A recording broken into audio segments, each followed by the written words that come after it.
Welcome to Real Girl Talk. I am your host, Sherry Ricard. I empower women to stand in their purpose, to succeed despite the odds stacked against them, and to live their life knowing they're enough and worthy.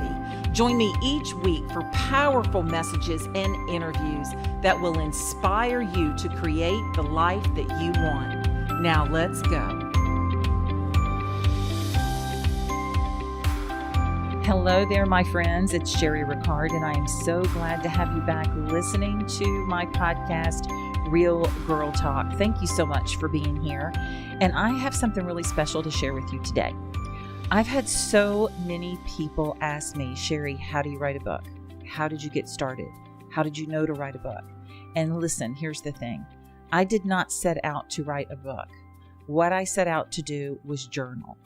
And that's what I did. I journaled for 7 years after the loss of my son in a tragic car accident because I didn't know what else to do with my pain. I didn't know what else to do with all the struggles that I was going through. And I was really up against a wall of depression and destruction. And I had to get everything out. And I'm not one to burden others. So I put it down on paper. And that's pretty much how it started. However, there are a lot of tips and tricks, I can't talk today, on how to get your book out there. And I want to share those with you because I've had so many requests, and I know so many people that are eager to write a book, that really have a story to tell, or they're really talented in a particular gift or skill, and they can put it out there to the world in a book. So I want to share a little bit with you on this journey, but I want to ask you a question first. If you've ever thought about writing a book, why haven't you? So ask yourself that question. You've always wanted to write a book. Why haven't you started? I can probably answer that for you. It's either time, or it's some type of techie stuff that you think you've got to go through and learn, or you just really don't have a clue where to start. Maybe you don't like writing at all and you can type it. And hey, listen, guys, we have so many tools now. You can literally speak your book onto your computer and your book will print out for you. Okay? So there's no excuse not to get a book out there if you have a story to tell or something to share. And like I told you, I was exactly where you are right now with writing a book. After the 7 years of journaling, and I had people come to me and say, turn it into a book, turn it into a book. I didn't know where to start. I really didn't. I had never set out to write a book. So what I did was I actually had someone approach me that published my book at the very beginning.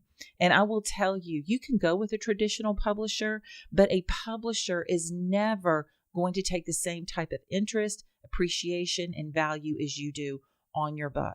They will take your money, but they won't market your book and have the same appreciation as you do. And it's just not necessary. In this day and age, it's not necessary for you to spend that money writing a book and trying to find a publisher. Listen, I know a lot of very successful people on the New York Times bestseller list that published their own book. You don't have to have a publisher to get out there and share your story or share your knowledge. I don't care if you're a blogger, you're a speaker, you could be an athlete, a day trader, a teacher. It doesn't matter. You can be a stay-at-home mom or just have a life experience you want to share. Or like I said, a talent in a particular craft, whether it's baking to business. Okay, that book is going to set you apart, entirely set you apart in a different category of influence. So what's stopping you from writing that book? I'm going to give you some tips today, though. Okay, because I am going to start an online course. It's basically going to be a start to finish, how to launch your book from beginning all the way to marketing it for you to be successful. Listen, I know I've done this. My book has gained me thousands of dollars. I'm very authentic. I'll put it out there. Thousands of dollars in revenue in speaking events and book sales. And that's not just on Amazon. Okay. I sell a majority of my books from speaking events and right from my website. You can sell it on Amazon. My book's on barnesandnobles.com, booksamillion.com. You can put it anywhere you want to, but the idea is you need to start. So what I'm going to do for free is I'm going to give you some writing tips so you can get started right now writing on your book. Is that cool? All right, so let's get started. The first thing you want to do, all right, you want to think small. Start small with like 300 words a day.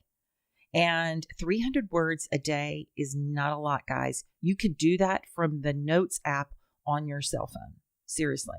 John Grisham began his writing career as a lawyer. He got up every morning and he wrote one page, and you can do the exact same thing. Okay, so step number 2, you need to have an outline to write up a table of contents and guide you. And in my online course, Book Beginnings to Launch, I'm actually going to show you how to outline a book properly so you can take that outline and put it straight into a template that's going to later become your book. But for now, you can jot down an outline to get started on what you want to write. You want to set up each chapter into different sections. So think of your book in terms of beginning, middle, and end. Anything more complicated will just get you lost. Okay, that's it. Number 3, have a set time to work on your book. If you want to take a day off or 2 per week to get it done for a couple of weeks, do it. Just schedule your time off. We schedule time off for crazy things, like going to games and just taking a staycation and doing absolutely nothing. Yes, we need that. But if you want this book out, you can make this a priority and you can get this done. Seriously, you could write a book in a week. It just depends on how many pages are in that book and what you actually want to say. And if you need graphics and things like that. I'm talking about a book with just chapters, maybe a few pictures, start to finish. Have a set time to work on that book every single week. If you don't want to schedule time off, just do it in some dead space that you have during the day. Do it in the evenings. Just let yourself off the hook to write instead of watching TV. It's that simple. Step number 4, choose a unique place to write. I like this, and I actually wrote in many places. When I was journaling, I wrote on the road because I was doing a lot of traveling. So I would just open up my computer. I had a file on my computer and I would type. And then I kept a journal beside my bed, and I wrote a lot at night, or if a thought would come to me in the morning or a unique story that I wanted to share, or if I wanted to remember to go back and research something for my book, I would jot it down in the journal. But have a unique place where you want to write. So it needs to be different from where you do your other activities so you don't get distracted. The idea is so that you make this kind of your special place so that when you enter it, you're ready to work on your project, which is your book. Make sense? Number 5, step 5 into just getting started in writing. You want to have a set word count. So think in terms of 10,000 word increments and break those chapters down roughly. So a 10,000 words would be considered maybe just a draft. 20,000 words would be a pamphlet. A short ebook or a print book would be anywhere from 30,000 to 50,000 words. Just depends on how much you want to put in it. A good size nonfiction book is about 60 to 70,000 words. But listen, it doesn't have to be, because a long nonfiction book is going to be up to like 80 to 100,000 words. But that's typically like a novel. So you don't have to write that many words. I will give you a hint that if you are designing your book cover through a space like Amazon, then you want them to create your book cover, which I don't recommend. But if that's what you want to do, you have to have at least 133 pages in order for your book to have a spine. And it needs to have a spine because it doesn't set well in a bookstore, and a lot of bookstores won't take your books if they don't have a printed spine. I don't recommend Amazon for creating your own book cover because I can teach you how to do that without software for free, and it looks fabulous. It looks like all the books that you see in the bookstore. So that's for a different show. The next step is number 6, give yourself some weekly deadlines. It can be a word count or a percentage of your progress, whatever you want it to be. Set yourself up deadlines. You know how I am with setting goals and being intentional every single day. Well, you have to do the same thing when it comes to your book. So also, I can tell you, it's kind of cool if you have someone hold you accountable. Somebody that is your purpose partner, that uplifts you, defends your dreams, not somebody that looks at you with their head half cocked and say, "What are you doing?" No, you need somebody that's very supportive, and maybe they can hold you accountable. Maybe it's somebody that's already in the writing space that is writing that needs you to hold them accountable, and you guys can work as partners. So number 7, get some early feedback. So nothing really stings worse than writing a book and then having to rewrite it because you didn't even let anyone look at it. So you want to have just a few trusted advisors to help you kind of just discern what's worth writing. Now, if you don't trust anyone to do that, then I would suggest just keep on writing. Just write every single chapter that you have, and then you can turn that over to an editor.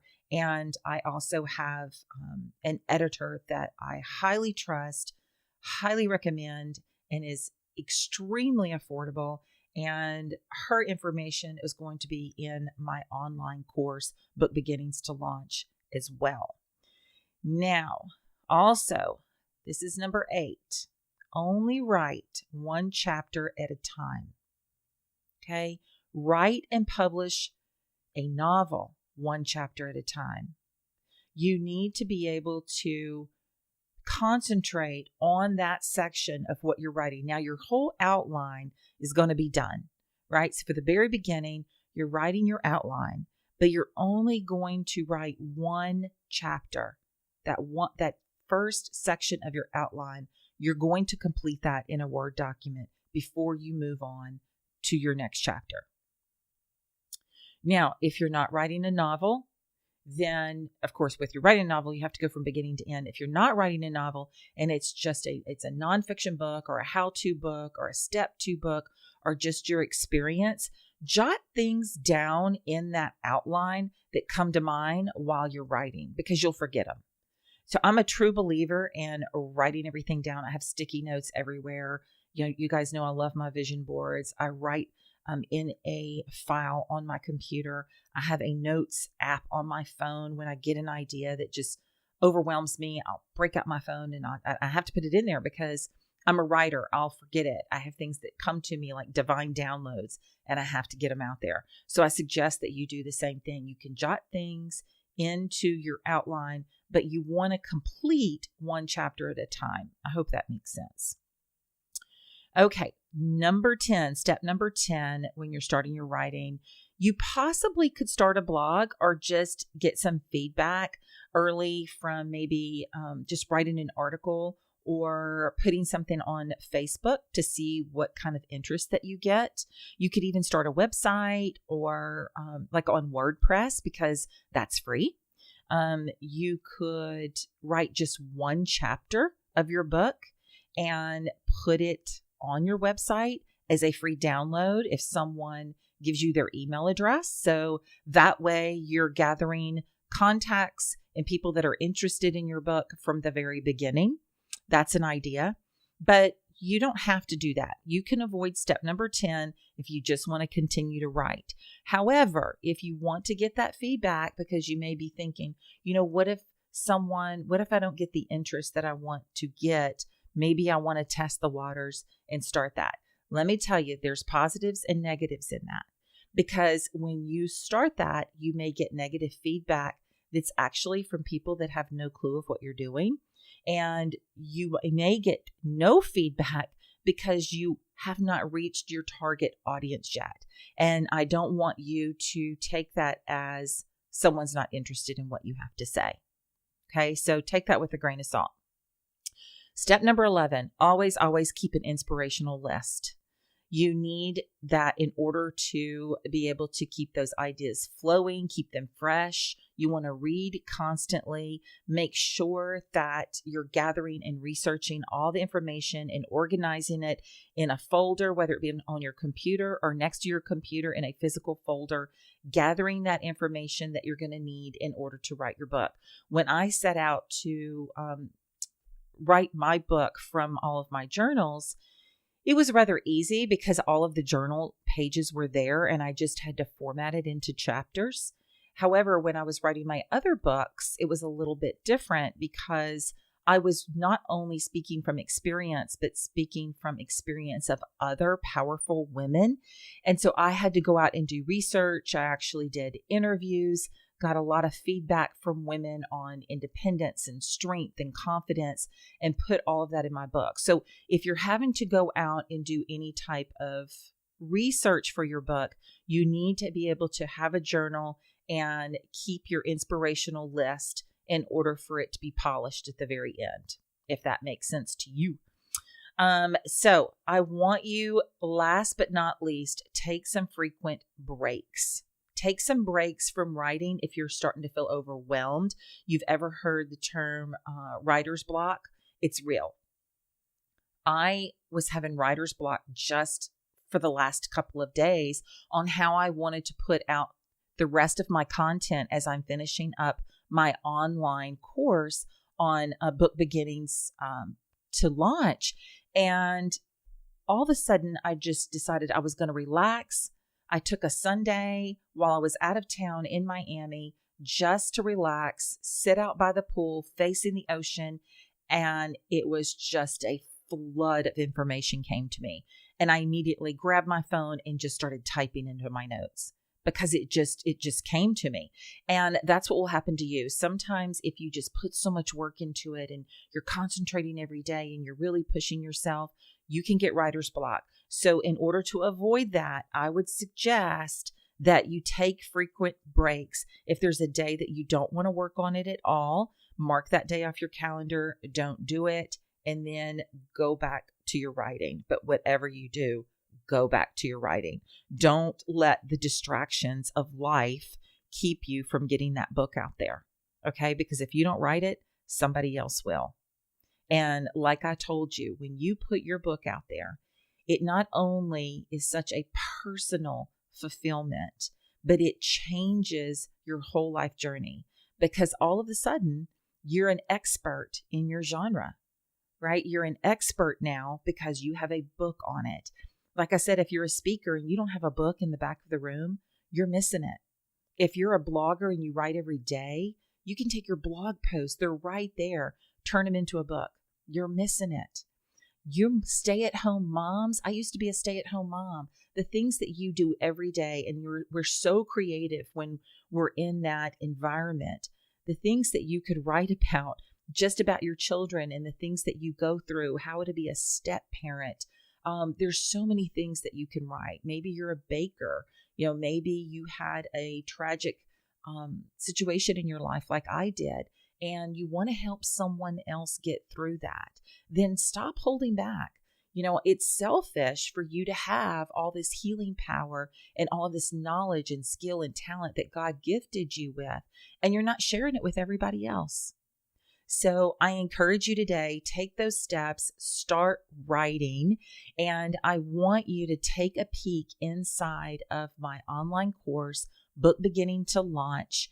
You can actually click the link in the show notes right here, and it will take you straight to the course where you can learn more about it. I appreciate you so much. I love your feedbacks. You can follow me on Instagram, Empowerment is Beauty. I encourage you to go to my Facebook page, Empowerment is Beauty. All of my events, postings, online courses, and programs are always going to be on my Empowerment is Beauty Facebook page and my Empowerment is Beauty Instagram. So until next time, I want to encourage you to keep your spiritual encouragement tank full. Keep your faith in God. Step out of your comfort zone and try something that you've never done before. And until next week, have a blessed day.